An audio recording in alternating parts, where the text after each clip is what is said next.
I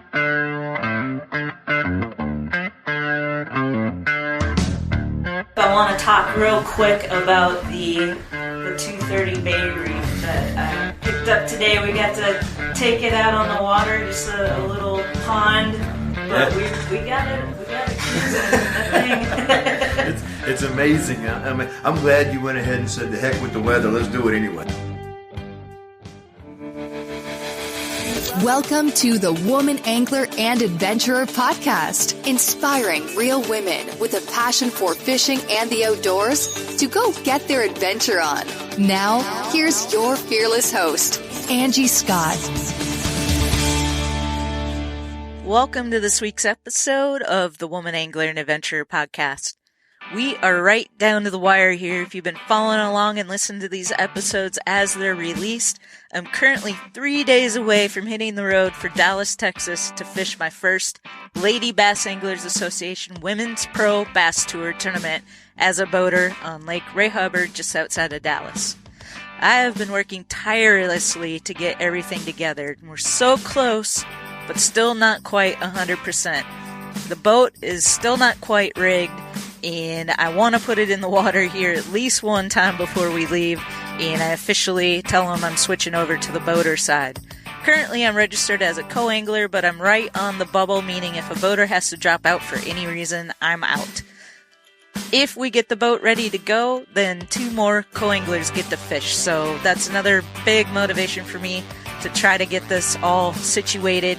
We're missing the foot pedal for the trolling motor, the base for the back casting deck seat, and that would be for the co-angler, and then I'd like to have some tie-down straps for my rods on the front deck. Could I fish without all those things? Absolutely. The trolling motor does have a remote control, obviously not conducive to fishing a bass tournament, but probably not many people have more experience fishing like that than me, because that's all my little Qwest Pontoon Minn Kota trolling motor had was the remote control. There wasn't an option to have a foot pedal for that. So, and I fished that way for many years. So not ideal, but doable. Also, we filmed the first episode from the Lance Mobile Podcast Studio this past week. 2 chicks in a boat, Beth and Lori, were my guinea pigs, and everything went off without a hitch. It couldn't have gone more smoothly.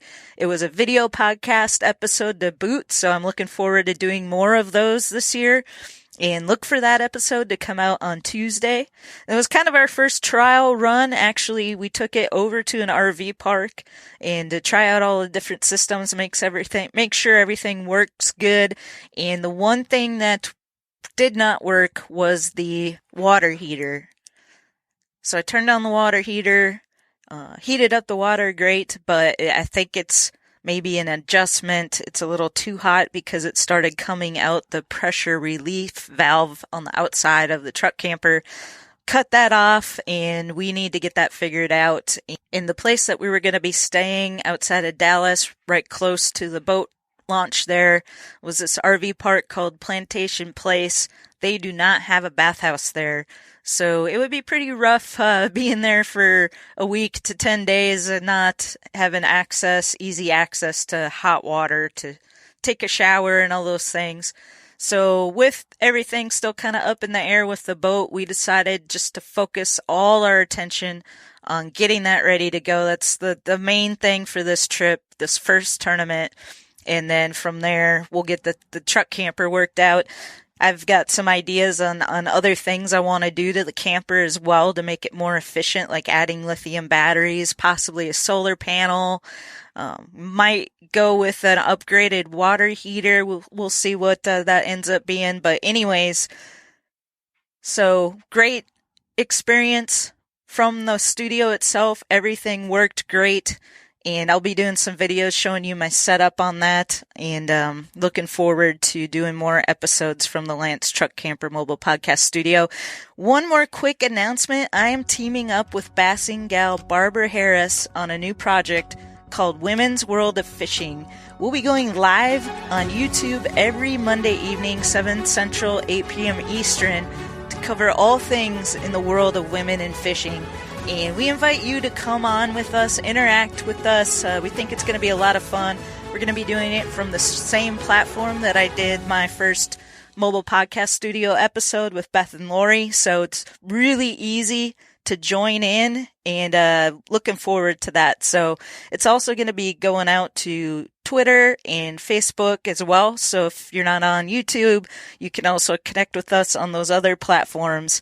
And we hope you can join us. It's going to be live from Lake Ray Hubbard in Dallas. First episode Monday evening, and we'd love to see you there.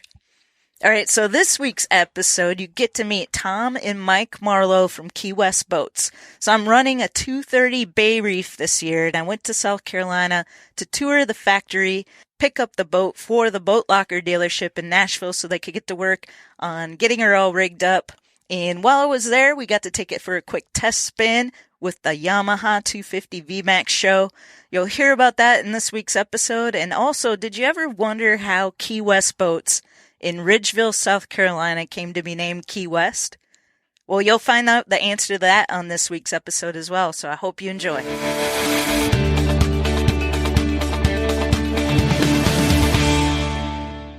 All right, so I'm here in Ridgeville, South Carolina at the Qwest Boats office. I've got Tom and Mike Marlowe here with Qwest, and we've been hanging out. I get to pick up the new boat today. So we'll talk a little bit about that. I got to see the facilities and all the new construction that's going on. So welcome, guys, to the show. Yeah, thank you for having us. I've been enjoying the visit so far, for sure. Yeah. I have too. Yeah, very, very nice. It's been a blast. A quick trip, but we squeezed a lot in a short amount of time for sure. So one of you guys want to kind of tell the listeners a little bit about the history of Qwest Boats and... I'll let Dad do that. He's a little more articulate and smoother talking on that. He'll stay to the point a little better than I will. That was a nice way of saying I'm old enough to know all this history. Yeah, you've been with Qwest pretty much since the very beginning. Yep. We'll give you a history on Qwest Boats. It started, the name Qwest Boats was established in 1986. Of course, Hutch Holzberg is the owner now. He had a partner back in those days named Dale Martin. It was probably back in early 2000s, 2002 or so, that Hutch was able to buy out Dale Martin. They agreed to split and go separate ways, and Hutch bought out Dale, and Dale went on to a horse farm. Since 1986, we've been building Qwest Boats right here in Ridgeville, South Carolina. Ridgeville has literally grown up around Qwest Boats. It is a major thoroughfare these days compared to what it was. People ask pretty often where the name Qwest Boats came from in Ridgeville, South Carolina. And there's a pretty interesting story to that. There was another very brief partner back in those days. His name was Jack something. I forget his last name. I met him. Nice enough guy. He brought to the partnership a set of molds that could build a 1700 Qwest. Back in those days, though, the name of the boat was West. There's not a whole lot nautical sounding about West boats. West is a direction. When Jack decided he wanted to be bought out, Hutch and Dale, readily bought him out, but they were broke after they did that. They didn't have a lot of money to begin with. They bought him out and were broke. But they wanted to change the name to something that sounded more nautical, more like a boat name than a direction. And they did a little brainstorming, and they said, well, why don't we just add key to it? We already got the West decals, and we would only have to buy key decals then. So we can put key in front of West, and we'll have Qwest Boats. And that's exactly what they did. That's because they were broke. They bought a few decals. That's such a great story. And it's funny because I've been telling people, I'm going to Qwest headquarters. The factory. Gonna pick up the boat. Yeah, they're like, oh, that's so cool. You get to go to Qwest. Everybody assumes. I get that often. Wearing my shirt says Qwest. Yeah. Man, this must be nice to be down there at Qwest. I don't know. I've been twice. I've never been to Qwest. Really? No, we didn't make it. That's right. We went to Marathon. But I used to work in Somerville at the Somerville Marine, the dealership, and we were the major dealership in the country at the time for Qwest Boats. And I'd have a customer every so often that, would be anxious to get their boat or whatever. And I'd say, well, I'll run up to Key West and pick it up. And, well, how long will it take to get back? About an hour. I mean, literally, it was right down the road. Right, yeah, that's funny.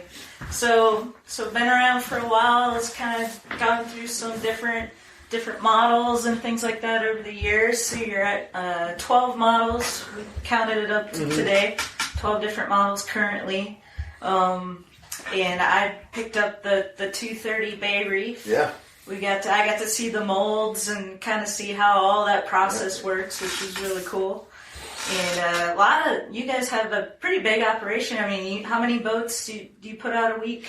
We're currently trying to average between 40, 45, sometimes closer to 50 boats a week, but we're always 40 or over. I mean, even with the restraints and the obstacles and all those current conditions that everybody's having to deal with, with every excuse to do less, we have found a way, a lot to do with our team and everybody involved to not only do as much as we've done in the past, but do a little bit more this year, even with all the restraints, constraints, and, everything being against us, we found a way to overcome and actually, do better. Yeah. Which is a testament in itself. For sure. And that's a lot of boats to crank out. Yeah, that's it is. for sure. You've seen today. Especially a little organized chaos going on. It's amazing how we can start with such a mess and end up with a pile of beautiful. And with all the construction you guys got going on, which is exciting. Yes, and frustrating and exciting. And expanding the facilities. I'll have to come back down sometime when everything is...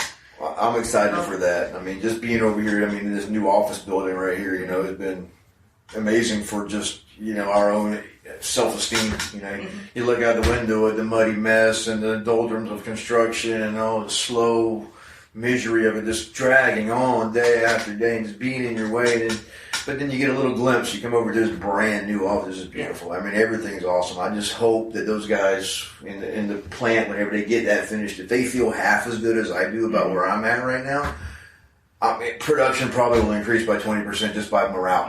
People just feel better about working there. I can't. That's how it makes me feel just walking through it. The excitement level. It's good stuff. It's a long time coming, but you know what's got to make them happy? Air conditioning. Climate control. Air conditioning. That makes everybody happy. Game changer. I've been in there in the summertime. And the wintertime. Yeah. We have fans and air moving, but it moves the air that's in there. If it's hot air, it's moving hot air. And you guys updated your website recently too. We've made a lot of investments. Into the, our dealers would like us to invest more in some new product, but we're not known for being, the fastest guys on the block. We're known for being the most stable, most sure quality. We're going to be here. We're going to stand behind it. We're going to do it right. We're going to slowly do it, but we're going to get it done right. When it's done, it's ours. It's done the way we wanted to get it done, and it's ours. We don't owe nobody nothing for it. We took our time, did it the right way, and that's why we're going to be here for another 30 plus years. People ask me all the time, why would I buy a Key West boat instead of that brand over there or whatever? And sometimes, it's hard to come up with good reasons because, those other brands look pretty good too. But I tell them about the stability of the company. The guy that started the company is still, day to day here. Not every day, but he's here. More so now with the dirt being moved around. He likes watching. He likes dirt. He likes watching dirt get moved. But the financial stability of the company, ever since 1986, everything that we have done to expand has been paid for out of pocket. We don't finance $1 million building and make payments on it. The finance charges, all of the cost of doing business is packed into the price of the boat. We have very little overhead because we paid for everything as we grow. And that causes you to be financially stable. The downturn of 2008, 2009, that was a miserable time to be in the boat business because everything was paid for. We had to do some layoffs because we simply had too many people. But we were never financially strapped to the point where we couldn't keep the doors open. We were open every day. We were building something every day. And we were available for the people that had a problem with their boat. We had parts, we had service, whatever. So there was a lot of people that weren't able to say that. Most boat companies shut down for some period of time. Key West Boats never did. During that time, opposite what most are doing. They were succumbing to the pressures, but going out of business or bankruptcy or just restructuring. We were able to actually grow. I mean, Hutch made investments during that time. I mean, they would invest in Pioneer Boats, which is a sister company of ours, as well as Tidewater Boats. I mean, for a while there, we were building Tidewater and Qwest out of the same facility here just to keep the workforce flowing. You know, this is what needed to happen and what we were able to do. And to this day, we're still, you know, largely involved in those two operations as well. I did not know that. That's cool. It's good to be in that position to be able to, you know, capitalize on those opportunities when they come up too. Well, I mean, and you know, no one wants to see good boat companies go away. Because, I mean, at the end of the day, we can only build so many boats. I mean, of course, I want everybody to have a Qwest boat in their driveway, but, you know, we can build 2,000 and a little more than that boats a year. You know, I hate to say it, but there's more than 2,000 people a year that want a boat. Oh, yeah. You know, so we need somebody else out there. That way they can go use their boat and realize when they do use ours how much better it is. Right. Well, and, you know, you mentioned being available for service issues and stuff like that. I think I've kind of gotten the feeling being here and researching a little bit about Qwest boats online and stuff that you guys really do stand behind your product and take a lot of pride in being there for customers if they have issues and things. We do our best, and I mean, there's always going to be situations that, you know, probably doesn't work out the way everybody would like it to, but, you know, at the end of the day, we pride ourselves on doing what's right, you know, doing what needs to be done, what should be done. You know, sometimes it doesn't work out for the other guys, and they want the world, and we can only give them what's right. But, you know, we never walk away from a problem, for sure. Well, before we wrap this up, I want to talk real quick about the 230 Bay Reef that I picked up today. We got to take it out on the water, just a little pond. But we got it cruising, that thing. It's amazing. I mean, I'm glad you went ahead and said, the heck with the weather, let's do it anyway. Yeah, we had some cold weather came in, and it was a little rainy, but not too bad. That quick, brisk ride made it work. Yeah, that was fun. I forgot all about the weather. Is the acceleration okay with you? Yeah. That thing launches like a rocket. I mean, that's what it feels like. So I don't anticipate having any problems fishing bass tournaments from if a fish outruns you, let me know. Yeah. Yeah, so I'm really excited about this year and getting to know the boat more and getting it set up. I mean, we still got a few things we need to do to it yet. There's a fine tune on the rigging aspect of it, because, you know, that's one thing that's where the dealer, I mean, you guys at the boat locker, I mean, they're going to really take it that next step and make that thing, personalize it to the point where it's yours. It's going to be built around you, and that's where a good dealer network comes in play. And, you know, you got to have that partnership on the other end to take it that final few steps to really make it yours. Yep, so I'm excited to get it back to Nashville, get it all set up, I'm excited for you. Fingers crossed we get it ready to hit the road. Our deadline, basically, give or take, is around March 20th. Nice. So we'll be yeah, you know, we got plenty of time. We got 18 days. What could go wrong? Yeah. Especially with supply and demand, but fingers crossed we get it. I got faith in you. You got the hard part done. You got a boat and you got a motor. I mean, these days in the boat industry, having those two components, you're leaps and bounds ahead of a lot of people. Oh yeah, and a trailer. I'm glad that worked out too. Yeah, we need a trailer to get it home. So everything worked out, and I really appreciate you guys. We've had a blast, and this won't be the last you'll be hearing about Qwest boats on the Woman Angler and Adventurer podcast. So, Angie, thank you. Thank you guys. Thank you.